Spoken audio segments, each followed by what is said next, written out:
then. You mightn't like it, I prefer to have that or that. But in a free world, where you have to make decisions between what you've become habituated to, in some cases what I'm going to use with a small a, addicted to, like, simple carbs and sugars and fast food and that kind of stuff. And in a free world, you've got to make this transition to trying to become optimal because you've suddenly realized that you've got a problem, whether it's infertility or whatever it is, and you're trying to get yourself to this better state, and age and time and everything else is against you. That's where the hard work is. So it's like, it's fine to fantastic, but in the middle, it's like, can I use the word fucked? People come through that. You might have to go through the 3 Fs or whatever we just invented. There you go. So it's like, you kind of go down before not everyone do, but a lot of people do. You go down before you go up because it's hard work. But that's the profession. This is where accountability comes in. This is where accountability comes in, and focus, and like. And having that partnership with somebody makes it that bit easier, whether it's working with a practitioner such as yourself or with me, or just knowing that you have a supportive partner. Yes. There, whether it's a husband or wife or whatever, that you know that you've got somebody who's got your back, who's going to encourage you when you're feeling like you really don't want to put in the effort. Yeah. And then also really having a true sense of your why. That's something that you and I spoke about earlier. Yeah. It's all that mindset, but knowing your why is the biggest reason of all to actually sustain those changes, because we can suggest all the different changes in the world we can put forward. We're not protocol people per se. We like to tailor everything, but we can't dictate that somebody makes these changes. No. They've got to want it, and they've got to have that why that will help them sustain and keep those changes in place for life, because it isn't just for 2 weeks or 2 months or 2 years. It's something that you'd like to think they keep in place for a lifetime. Yes. I find that the most interesting but also the most challenging part of my work is helping people to kind of, I'll just use the phrase, I don't necessarily like the phrase, but stay on the wagon, stay on the program. What fascinates me is that the resistance to making the change can run in so many different directions. That, like, the big joke, I think a lot of nutritionists might crack this joke, but I certainly crack this joke a lot. It's like, it's kind of like psychology is what we should have studied first and then nutrition, because they're so interlinked. But I have a lot of interest in the area, but I find it fascinating that, like, you can have I don't think the psychological, let's say the underlying psychological issue by itself, just on its own, is the thing that makes you infertile. I think it's the thing that gives you the habits, and it's the habits that make you infertile. Like, for example, if you're not eating the right food, there's a reason for that. And if you haven't been eating, inverted commas, the right food most of your life, well, you've got a lot of catching up to do, which is the situation with most people. This is what I think a lot of the general public doesn't realize. It's not just the odd person. There might be a relatively small percentage of, let's say, women with infertility, but there's a massive percentage of people out there that are what they're doing every day and probably have been doing most of their life, or 10 years or 20 years, is the thing that's causing the problem. That alone, to accept that, is a mindset issue itself, because you're like, what? I've been doing it wrong for 10 years. Wrong is even the wrong word, because it's not a judgment call. It's like, this is the way you were brought up, or this is what you believe to be true. And there's loads of reasons for it. And what I was going to say was, it is no longer any surprise to me to try to get the most optimal nutrition habits, embedded into a person's life, because you're aiming at mitochondrial function and nutrients and balancing their blood sugar and optimizing their digestion and all the kind of stuff that makes the difference to their cells and to their ovaries. But time and time again, they're like, I was doing it for 2 months and I couldn't, and I stopped. And initially I was, years ago, I used to be thinking as a therapist, for God's sake, why can't you stay on the program? But my own growth kind of, I outgrew that. But you realize it's not, that's not what it is. It's not like you're failing. It's that there's like some kind of program in you that's pushing up against some what I call internal resistance. And so I'll use the one example that was very stark for me. It's like, I encountered this with clients, but I didn't really fully get it until I read about it in the literature, that there's a lot of women who have like psychological doubts about their ability to be a mother, or they have problems with their own mother and they think, oh my God, I'm going to pass it on to my own kids, or I'm not worthy, or like they're kind of cliched phrases that we use, but they're very real, or I'm scared. And or perhaps there's trauma in the background that they're just, that they're fearful that they're going to pass on some of that to offspring. The trauma thing is fascinating. I kind of found, I could understand it. I could understand why you think like, oh, I'm going to mess it up for my kids because I was a mess, or my parents messed it up for me and I'm just programmed the wrong way. But actually, like if someone said that to me, I'd go, do you know what? You're aware of it. You know what I mean? It's the person that isn't aware of it is the problem. Yeah. Because just being aware of it, maybe you'll get triggered by something at some point, but at least you're aware of it, and that's the beginning of healing. In fact, I've come to sort of center my own approach around that idea of awareness, trying to foster awareness in people, because ultimately, this is like a philosophical point, but it's also a practical point. They have the answer in them to solve the problem, and there's like, if they don't tune in and become aware of themselves, and I mean of their mind, of their body, then they can't really kind of see what's happening. But as soon as you tune in, and when I say tune in, I mean not like to your thoughts, but also like to your ache in my back, or I have to sort of force a little bit when I'm going to the loo, or I eat very fast, or I get kind of like I overeat, or I get heartburn. People have these things and they don't really tune in, they don't really know. The body never lies. The body's telling you something. Yeah. And if you tune into it, you become your best tracking system. To me, it outweighs 90% of all the lab work you can do on yourself. If you can tune in and go, oh, I've got this problem. I don't know what's causing it. Not your job to know. Maybe a nutritionist can help you with that. But I changed this and nothing happened. So that mightn't be it, but I changed that. No, it got worse. Or I changed this in my diet and stopped eating cheese or something and my constipation went away or something like that. I think a lot of the time it's fairly straightforward. Sometimes it's complicated, but still you develop layers of awareness in your mind and in your body. And that's like the superpower. If you have that and you understand, then you just need some understanding behind that, I've got infertility, don't necessarily know what's causing it. I know I've got like some sort of hormone problem, or I can't, I don't have enough eggs because they did a scan on me. And you don't know what's driving it. But if you tune into yourself and you have some awareness that nutrition is the foundation, you don't even have to know what the nutrients are because you can get help with that. But you know that the food you eat is causing your body to speak back to you in some way. And at the very least, if you eat food that's causing your body like a negative reaction of any kind, from like constipation to itching skin to loss of sleep or racing mind or just lethargy or whatever it might be, if you can tune into that, you actually hold in your hands the power to heal yourself, because now you can start changing things around. Well, wow, I think I'm after going from like the internal, the psychological things that hold you back to like the tool that actually allows you to escape from that, the body awareness and the self-awareness. But it doesn't change the fact that for some people there's this deeper psychological thing that's holding them back from actually implementing the changes, even though their body's now telling them and they know, oh, that's causing a problem, I should do this. And just can't do it, or just try it and try it again. It's like giving up fags 10 times, you can't do it, and then something happens. And when we say fags, that's an Irish slang word for cigarettes. Cigarettes, sorry. Exactly, well caught, yes. So we're not using that as a derogatory term in any way, shape or form. It just happens to be an old word for cigarettes in Ireland. Yeah. But I actually love the concept that you're talking about there, or number of concepts. And there's a particular practitioner that I follow, Andrea Nakayama, and she talks about this idea of clearing the muddy waters. So in other words, you're going right back to basics and you want to see what's going on at the very, very roots of your health. Yeah. And if you can manage to clear those muddy waters, in other words, you look back through your timeline. This is where all that functional medicine, functional nutrition comes through. And you're looking back along your timeline before you were ever even born.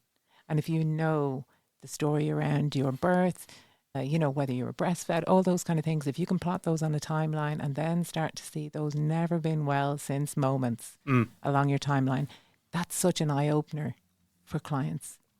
And to work with them around those, that they have those aha moments that you're talking about. Yeah. That awareness. That's awareness. Yeah.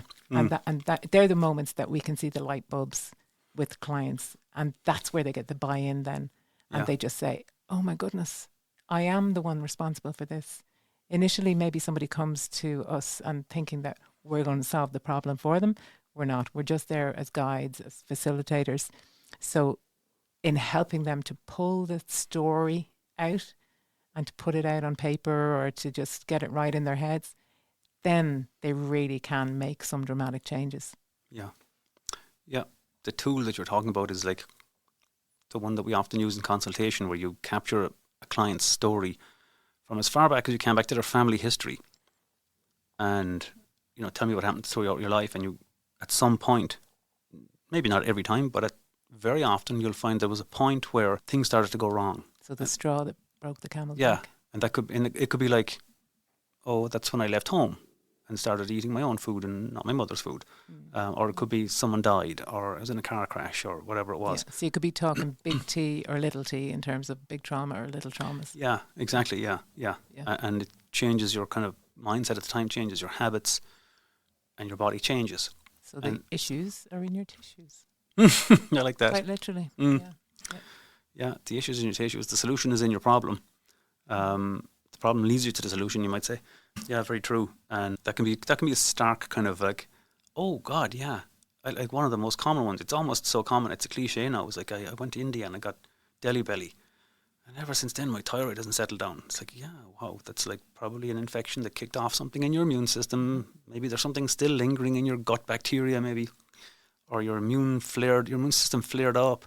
But why didn't it calm down? And then you're trying to investigate why it didn't calm down again. And you're finding things like, oh, you know what, maybe you're eating something that you're intolerant to, and that's just kind of keeping things ticking over a little bit, but it's every single day, so that's why it's keeping it ticking over. And then you're kind of, it's the daily habits, that's the key. My brother won't mind me saying this, but I have a brother that loves to try and fix his problems in one big bang go, and it's kind of like, is that a particularly male thing? I don't know. Just to take it and run with it kind of thing? My other brothers aren't like that, so I don't know. One particular one is, it's probably more of a male thing, yeah. And for those people, it's like a little bit harder to say, to swallow the fact that it's kind of not like the 1 week crazy mad detox of the year, which could be brilliant, but it's not the one thing that's going to fix it, because it's the small things you do every day, or the small changes you make that kind of correct your compass, so to speak, so that you're back on course. That's actually the thing.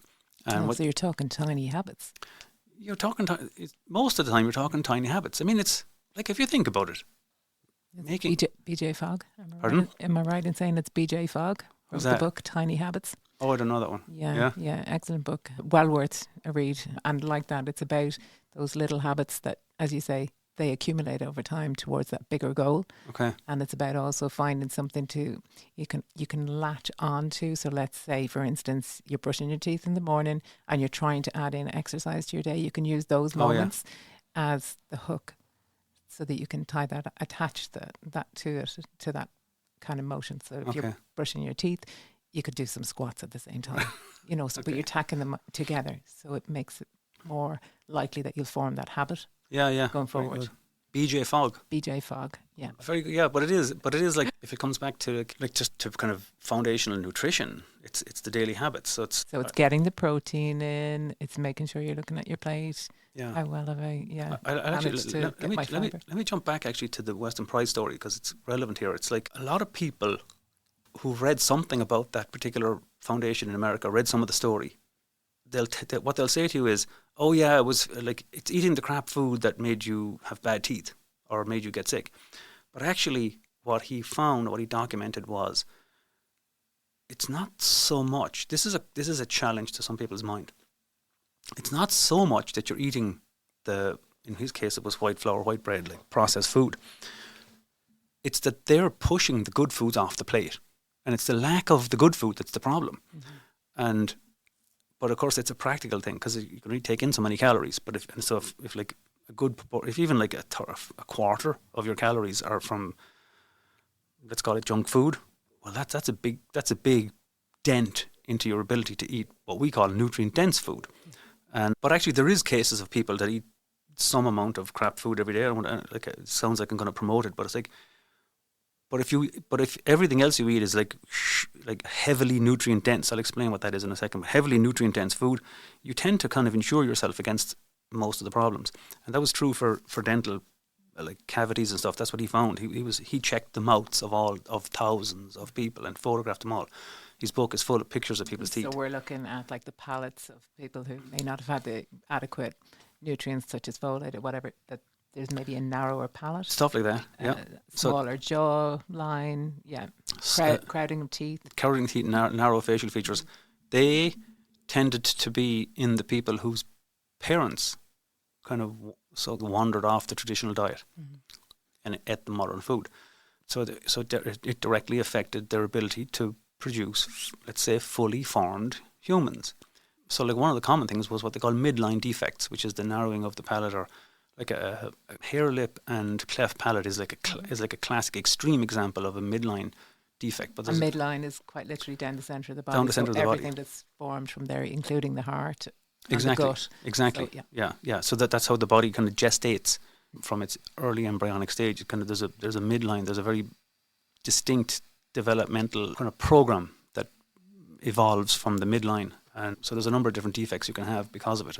And like, actually one of the things he found was that insufficient vitamin A was one of the big drivers of these defects, which is kind of ironic in the modern world, because there was this fairly big study that showed women who took a lot of vitamin A in a tablet every day ended up with what they call teratogenic, which is like fetus effects, let's say, on the negative effects on the fetus in utero. And so vitamin A became this thing that's still there today. It's like, oh my God, be careful of vitamin A. But actually, like, there's 100 times more research to show that not enough vitamin A causes lots of problems still today, whereas this excess vitamin A causing that particular problem is very, very rare. And it only came from like very high dose vitamin A supplements. But the warning isn't against very high dose vitamin A supplements, it's against vitamin A. And that's a big issue, I find. And actually, it's not such a huge problem in Ireland, but it's a big problem in America. It's a big problem in places around the world where there's an awful lot more junk food because you're just not eating the vitamin A. But anyway, that was kind of gone off on a sidekick there. But the body, even the protein leverage hypothesis says that basically your body is going to crave, we'll say, the amount of protein it requires until it gets it. So it's going to seek food. You're going to feel that hunger until you've reached that level of adequacy. So it's driving your appetite. So it's driving your appetite, absolutely. And I believe that the same is true, like that hunger just comes through until you can satisfy the need for a particular nutrient. So let's say it's your magnesium. You know, if you're craving food like, you know, chocolate and things like that. Yeah. Sometimes that can signify to you that, you know, your body requires certain nutrients, but we're not just going to look at the nutrients that are insufficient, as you say, not rather than deficient or frank deficiency. But we're also going to look at what's going on psychologically, as you said. We're going to address the factors that might be leading you to go for those sources of chocolate, sweet and whatever that might be driven from feelings of inadequacy, trauma. So we're kind of looking at the whole individual. This is us coming back again to a holistic approach to therapeutic practices. Yeah. Exactly. It that whole idea ties into the body awareness idea I mentioned earlier. I think it's important to kind of get across that. So you just mentioned, let's say, chocolate, and a craving for chocolate could be the body saying, I need more magnesium, because there's a lot of magnesium in chocolate. There's also a lot of copper in chocolate, so it could be copper. But it also could be sugar, right? So it's not like, you know, you're going to become so expert at tuning into your body that you'll know exactly what nutrient it's asking for. Although I think it's possible for some nutrients to do that, but it's not necessarily that. It's more like you're looking at it at a higher level. It's like tuning in and going, oh, I keep going back to this particular food. I crave it. What's wrong? Why do I do that? It's that awareness that actually is the baseline first. And then it's like, I don't know. In other words, what void am I filling? What void am I filling? And the void could be, I feel love when I eat chocolate, or it could be, I need more magnesium. And they're two completely different things. Absolutely. And it could be that you, for somebody that might be driven to a certain food, it might just give a level of comfort that is coming from memories of a childhood or a particular time when they felt maybe more secure or whatever it happens to be, and they just want to feel that over again. Yeah. And they're driven to go back to those habits. That's, as you said, it's the small a in addictions. Yes, yeah. You know. I think the most stark example of that happened to me before I even ever sort of worked in infertility. I had this guy, it was a long time ago, and he had a weight problem. He was coming to me for weight loss, which turned out not to be, I didn't seem to have a grow for it in the end, but anyway, he was coming to me for weight loss, and it was very unusual because he was bringing notes with him and taking notes as I was writing, and most clients don't do that. And I was thinking he's very dedicated to solving the problem. And he started from he cut out the junk foods and he started eating nutrient-dense foods. And I thought, this is just a matter of time. His system will kind of, like a boat, self-righting itself in the water. And it just didn't happen. And went on and on and on. And eventually I thought, I'm not really going to get anywhere with this guy. And he kind of stopped coming to me. But I ran into him a couple of years later, and it's funny that you'd imagine within the therapeutic environment someone could say something to you that they didn't want to say, but he couldn't. And he said it to me afterwards, years later. I met him at a function, and it was a sad story. Like, he told me that I knew he'd lost his son, but what he didn't tell me was that he used to bring his son to McDonald's, and this makes me emotional, but. So he used to keep going there. And I remember at the time kind of saying, like, giving him the science of why McDonald's food wasn't going to help him lose weight. And it had nothing to do with that. It had nothing to do with it. It was like, I was kind of telling him, stop loving your son, by accident. That's what he was hearing. And that's what he was hearing. And that really hit me as like, God, it was like, it's that deep sometimes. The connection with food is that deep. I've not that particular case, but I've seen umpteen examples of something like that over the years, things that remind you of your dead parents or something like that, and you don't want to stop. My mother always cooked this or made these buns. I can't diss her memory. It's very powerful. But the solution is kind of like to A, become aware of it, B, do something else to honour her memory. It's not, you don't want to break the connection. Make the buns, give them to someone else. Absolutely. Or something else, buy the toys in McDonald's. Or whatever it is. And it's sometimes just making the link kind of makes you like go, and it just breaks the chain. You're like, I know what it is now. Yeah, I don't have to eat McDonald's to show that I love my son. There's another way. You know what I mean? And so it's very powerful stuff.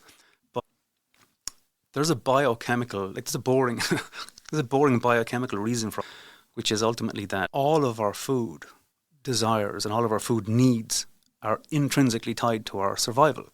Now, that's obvious at a certain starvation level, but it's intrinsically tied to it at a deep sort of, it's like all of our guidance systems take their cue from our energy, which comes from our food. So it's like, why do you like certain things? Because your body's linked it to energy. Why do men like running? No, women like running, but like classically speaking, why do men like running? Because it reminds them of running with spears after food. Or something like that, So the hunt. So the brain is rewarding you for the adrenaline is giving. Oh, I love this. Everything is connected to it. Your dopamine rush, your adrenaline rush. All of that, yeah. And it runs so deep that it's almost like impossible to capture it. So like that's why people comfort eat. People comfort eat because they're missed. Like it's at a very simple level. They're trying to give themselves some love because they don't feel like they have it. And not to get lost in the psychology of it, but what I have found from talking to clients is not necessarily that they didn't have love, but they didn't feel it, and that's a different thing. So your parents or whatever could love you, but they might have loved you in a way that you just wasn't kind of getting it there. It wasn't your language of love. It wasn't your language, exactly. Yeah. Or they could love you in 50 ways, but criticize you in one way, and that undermines the other 50. Oh yeah. Something like that, Yeah. And it's kind of like it's wired so deep into us. That's why. That's going back to the joke. We should have been psychologists and nutritionists. That's the perfect blend. But it's fascinating. But in there is where the sort of impetus to the desire to change happens, and that goes back to what you said earlier. Like if you don't have a reason, and I'll tell you, I just assumed that every woman that was trying to have a baby that would be the reason, but it actually isn't always. I was amazed to learn this over time. It was a massive penny drop moment for me. And I think the reason it took me a while to get it was because I was sort of thinking it in a judgmental way. Like, how can it not be the top thing in your life? How would you not even make that small change to have a baby? And it turns out, yeah, do you want to have a baby? But there's something else more sort of pressing, more tied to their to their identity or to their sense of survival that they had to fix first.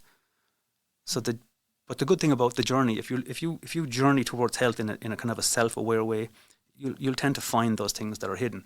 It's not so. It's like here's your path. So you could lay out a program for someone. There's your path, okay. And every time you try and take the path, you fall, stumble, you get lost, you could drift off, you turn back. That's the thing that's telling you, oh, there's something else. I have to find something else. And essentially, you got to kind of tune into what's really wrong here. And so you're talking about the hero's journey, this famous hero's journey, yes. where we meet our guides along the way. Exactly. Yeah. I guess we I am. have to go through the trials. You have to go through the trials, yeah. And it's the acceptance that I think it's very hard to do in the moment, but the acceptance of, just use the word, like the shit that you encounter along the way, that's the gold. That's not the shit, it's the gold. And it's like, it's only shit if you think it's stopping me from getting where I want to go. And it's like, no, it's not. It's actually telling you what direction you need to go in every single time. And it's not necessarily clear what the direction is, but it's something. And I guess you got to tune into your gut and tell you, well, you got help. You can get help with it. Like, people can help you with this. Other people can see the things that you can't see, sometimes very easily. So it's kind of like, I can't make the change. I'll talk to the counsellor. The counsellor told me it was my job. Oh yeah, that was obvious. I need to get a change of job, and now I can make the change. Sometimes it's obvious. Yeah. And what's the acronym? FAIL is first attempt in learning. Yeah, right. Very good. Basically. Yeah. So there are no such things as failures. No such thing. Yeah. I guess if you see a different attempt at learning. Yeah. I mean, it's the famous kind of Ryan Holiday book, like the obstacle is the way. That's the phrase I use. It's like the obstacle, the thing that's in your way is your actual signpost. But it's not like you're going to. Again, it's not like you're going to know just from the obstacle. Say, for example, that you need more of whatever particular nutrient. That's too granular a thing to figure out. But you might know that if you stop eating bread is my one. If you stop eating bread, things tend to get better. I was like, okay. Actually, where I'm going with that is kind of the thing we haven't talked about, which is one is the nutrient foundation, but the other is the kind of dysregulation. This is the thing that intrinsically ties itself to fertility. The dysregulation in your body from eating something that your body doesn't agree with. This is like kind of independent in a sense of nutrients. That's why I was laughing. It was like, for me, it was bread. At least initially, it was bread. I personally had IBS, but I didn't know the name of it at the time. I didn't know what it was years and years ago. Painful bowel movements and worse under stress. And I look back and I kind of go, wow, some nutritionist could have sorted me out there in a heartbeat, but I just didn't know. And actually, I think my first introduction to the connection between that and psychology was me changing a job in my earlier careers, changing a job and like 90% of the IBS almost fixed overnight. I was like, what? I was that stressed? Yeah, I didn't know. And I didn't know why, because I didn't have body awareness. It's all connected. But yeah, so like, essentially if you're eating, this is like the other half of the equation that I talk about with clients. If you're eating food that doesn't agree with you, and you're eating it every day,